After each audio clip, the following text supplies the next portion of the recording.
नमस्कार। आज हम अध्याय 3 का 5वां पाठ पढ़ेंगे। आप लोग सुनिए। व्याख्या।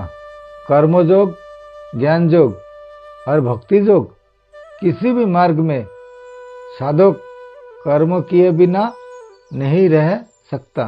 यह कुचित, अनम और जातु ये तीनों विलक्षण पद है।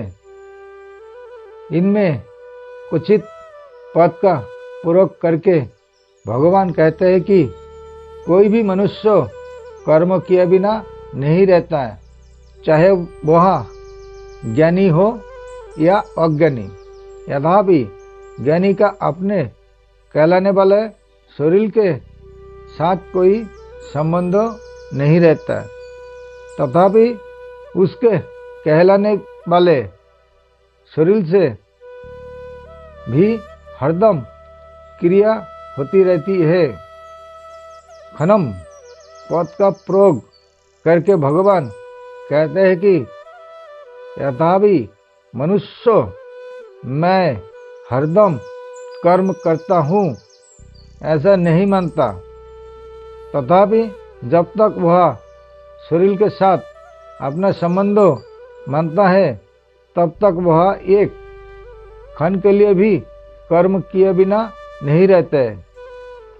जातु पद का प्रयोग करके भगवान यहाँ कहते हैं कि जागृत, सपनों, सुषुप्ति, मूर्छा आदि किसी भी अवस्था में मनुष्य कर्म किया बिना नहीं रह सकता। इसका कारण भगवान इसी श्लोक के उत्तरार्ध में अवश्य पद से बताते हैं कि प्रकृति के परवश होने के कारण उसे कर्म करने ही पड़ते हैं। प्रकृति निरंतर परिवर्तनशील है। साधक को अपने लिए कुछ नहीं करना है। जो विहित कर्म सामने आ जाए उसे केवल दूसरे के हित की दृष्टि से कर देता है। परमात्मा प्राप्ति का उद्देश्य होने से साधक निषिद्ध कर्म तो कर ही नहीं सकते। बहुत से मनुष्य केवल स्थूल शरीर की क्रिया को कर्म मानते हैं, पर गीता मन की क्रिया को भी कर्म मानती है। गीता ने शारीरिक, वाचिक और मानसिक रूप से की गई मात्र क्रियाओं को कर्म माना है। जिन शारीरिक अथवा मानसिक क्रियाओं के साथ मनुष्य अपना संबंध मान लेता है, वे ही सब क्रियाएं कर्म बनकर उसे बांधने वाली होती है, अन्य क्रियाएं नहीं। मनुष्य की एक ऐसी धारणा बनी हुई है जिसके अनुसार वे बच्चों का पालन पोषण तथा आजीविका, व्यवहार, नौकरी, अध्यापन आदि को ही कर्म मानते हैं और इसके अतिरिक्त खाना पीना, सोना, बैठना, चिंतन करना आदि को कर्म नहीं मानते। इसी कारण कोई मनुष्य व्यापार आदि कर्म को छोड़कर ऐसा मान लेते हैं कि मैं कर्म नहीं कर रहा हूँ, परंतु वह उनकी भारी भूल है। शरीर निर्वाह संबंधी स्थूल शरीर की क्रियाएं, नींद, चिंतन आदि सूक्ष्म शरीर की क्रियाएं और समाधि आदि कारण शरीर की क्रियाएं, ये सब कर्म ही है। जब तक शरीर में अहोता ममता है तब तक शरीर से होने वाली मात्र क्रियाएं कर्म है। कारण कि शरीर प्रकृति का कार्य है और प्रकृति कभी अक्रिय नहीं होती। अंत शरीर में अहोता ममता रहते हुए कोई भी मनुष्य किसी भी अवस्था में क्षण मात्र भी कर्म किए बिना नहीं रह सकता, चाहे वह अवस्था प्रवृत्ति की हो या निवृत्ति की। गुण प्रकृति के परवश हुए प्राणियों से कर्म कराते हैं। परवश होने पर प्रकृति के गुणों द्वारा कर्म कराए जाते हैं, क्योंकि प्रकृति एवं उसके गुण निरंतर क्रियाशील है। गीता 3 अध्याय का 27वां और 23वें अध्याय का 29वां श्लोक, यद्यपि आत्मा स्वयं अक्रिय असंग अविनाशी निर्विकार तथा निर्लिप्त है, तथापि जब तक वह प्रकृति एवं उसके कार्यों स्थूल सूक्ष्म और कारण शरीर में किसी भी शरीर के साथ अपना संबंध मानकर उससे सुख चाहता है, तब तक वह प्रकृति के परवश रहता है। गीता 14वें अध्याय का 5वां श्लोक, इसी परवशता को वह अवश्य पद से कहा गया है। 9वें अध्याय के 8वें श्लोक में और 8वें अध्याय के 19वें श्लोक में भी प्रकृति के साथ संबंध मानने से परवश हुए जीव के द्वारा कर्म करने की बात कही गई है। स्वभाव बनता है वृत्तियों से, वृत्तियां बनती है गुणों से, और गुण पैदा होते हैं प्रकृति से।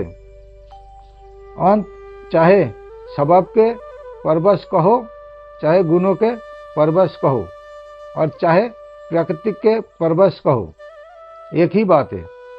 वास्तव में सबके मूल में प्रकृति जन्य पदार्थों की परवशता ही है। इसी परवशता से सभी परवशताएं पैदा होती है।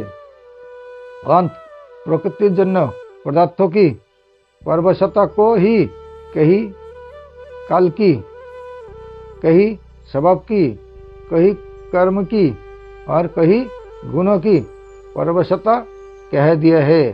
तात्पर्य यह है कि यह जीव जब तक प्रकृति और उसके गुणों से अतीत नहीं होता, परमात्मा की प्राप्ति नहीं कर लेता, तब तक यह गुण काल स्वभाव आदि से अवश्य परवश ही रहता है। अर्थात यह जीव जब तक प्रकृति के साथ अपना संबंध मानता है, प्रकृति में स्थित रहता है, तब तक वह कभी गुणों के, कभी काल के, कभी भोगों के और कभी स्वभाव के परवश होता रहता है। कभी सबस स्वतंत्र नहीं रहता है। इसके सिवाय यह परिस्थिति व्यक्ति, स्त्री, पुत्रों, धन, मकान आदि के भी परवश होता रहता है। परंतु जब यह गुणों से अतीत अपने स्वरूप का अथवा परमात्मा तत्व का अनुभव कर लेता है, तो फिर इसकी यह परवशता नहीं रहती है और वह यह सत सिद्ध स्वतंत्रता को प्राप्त हो जाता है। विशेष बात, प्रकृति की सक्रिय स्थूल और अक्रिय सूक्ष्म दो अवस्थाएं होती है। जैसे कार्य करना सक्रिय अवस्था है और कार्य ना करना निद्रा आदि अक्रिय अवस्था। वास्तव में अक्रिय अवस्था में भी प्रकृति अक्रिय नहीं रहती, वस्तुत उसमें सूक्ष्म रूप से सक्रियता रहती है। जैसे किसी सोए हुए मनुष्य को जागने के समय से पूर्व ही जगा देने पर वह कहता है कि मुझे कच्ची नींद में जगा दिया। इससे यहाँ सिद्ध हुआ कि नींद की अक्रिय अवस्था में भी नींद के पकने की क्रिया हो रही थी। जब पूरी नींद लेने के बाद मनुष्य जगता है तब उपयुक्त तो बात नहीं कहता, क्योंकि नींद का पकना पूर्ण हो गया। इसी प्रकार समाधि, प्रलय, महाप्रलय आदि की अवस्थाओं में भी सूक्ष्म रूप से क्रिया होती रहती है। वास्तव में देखा जाए तो प्रकृति की कभी अक्रिय अवस्था होती ही नहीं, क्योंकि वह प्रति क्षण बदलने वाली है। स्वयं आत्मा में कर्तापन नहीं है, परंतु प्रकृति के कार्यों शरीर आदि के साथ अपना संबंध मानने से वह प्रकृति के परवश हो जाता है। इसी परवशता के कारण स्वयं अकर्ता होते हुए भी वह अपने को कर्ता मानता रहता है। वस्तुत आत्मा में कोई भी परिवर्तन रूप क्रिया नहीं होती।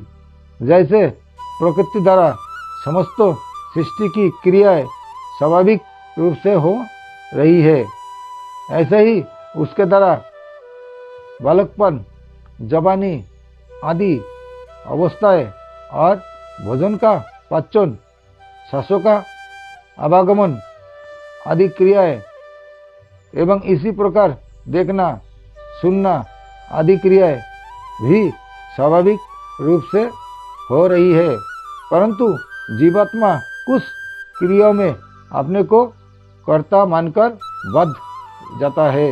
प्रकृति निरंतर परिवर्तनशील है, पर शुद्ध स्वरूप में कमी कोई परिवर्तन नहीं होता। वास्तव में प्राकृतिक पदार्थों की और स्वतंत्र सत्ता नहीं है। प्रतिक्षण बदलते हुए पुंजों का नाम ही पदार्थ है। पदार्थों के साथ अपना संबंध मानने से कोई भी मनुष्य किसी भी अवस्था में क्षणमात्र भी कर्म किए बिना नहीं रह सकता।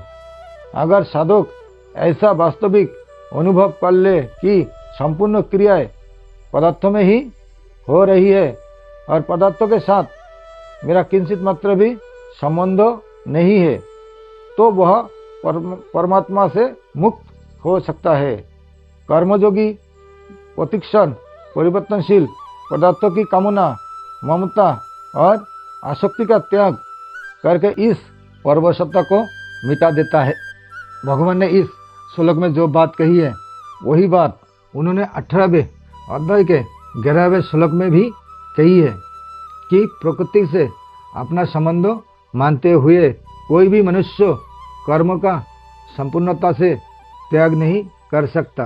परिशिष्ट भाव क्रिया मात्रों केवल प्रकृति में ही होती है, परंतु प्रकृति के साथ अपना तादात्म्य स्वीकार करने से मनुष्य प्रकृति जन्य गुणों के अधीन हो जाता है अवश्य, तथा उसका क्रिया के साथ संबंध हो जाता है। इसलिए प्रकृति के साथ अपना संबंध मानने वाला कोई भी मनुष्य जागृत, सपनों, सुषुप्ति, मूर्छा, समाधि तथा सर्ग, महासर्ग, प्रलय, महाप्रलय आदि किसी भी अवस्था में क्षणमात्र भी कर्म किए बिना नहीं रह सकता। सुषुप्ति, मूर्छा तथा समाधि अवस्था में क्रिया कैसे होती है? मनुष्य सोता हो और कोई उसको बीच में ही जगा दे तो वह कहता है कि मेरे को कच्ची नींद में जगा दिया। इससे सिद्ध होता है कि सुषुप्ति के समय भी नींद के पकने की क्रिया हो रही थी। ऐसे ही मूर्छा और समाधि के समय भी क्रिया होती है। पतंजल योग दर्शन में इस क्रिया को परिणाम नाम से कहा है। परिणाम का अर्थ है परिवर्तन की धारा, अर्थात बदलने का प्रवाह। तात्पर्य है कि समाधि के आरंभ से लेकर उत्थान होने तक क्रिया होती रहती है। अगर क्रिया ना हो तो उत्थान हो ही नहीं सकता। समाधि के समय परिणाम होता है और समाधि के अंत में उत्थान होता है। प्रकृति की संपूर्ण अवस्थाओं से अतीत है। सहजावस्था अथवा सहज समाधि सहजावस्था स्वरूप की होती है, जिसमें किंचित मात्र भी कोई क्रिया नहीं है, क्रिया होनी संभव ही नहीं है। अंत सहजावस्था में परिणाम तथा उत्थान कभी होता ही नहीं, कारण कि क्रियाएं प्रकृति विभाग में ही है, स्वरूप विभाग में नहीं। कार्योते हवस कर्म करने में तो हम परतंत्र हैं, पर उनमें राग देश करने में अथवा ना करने में हम स्वतंत्र है। संबंध पीछे के श्लोक में वह कहा गया कि कोई भी मनुष्य किसी भी अवस्था में क्षण मात्र भी कर्म किया बिना नहीं रहता। इस पर वह शंका हो सकती है कि मनुष्य इंद्रियों की क्रिया को हठपूर्वक रोककर भी तो अपने को अक्रिय मान सकता है। इसका समाधान करने के लिए आगे का श्लोक कहते हैं। नमस्कार, आज के लिए यहाँ तक।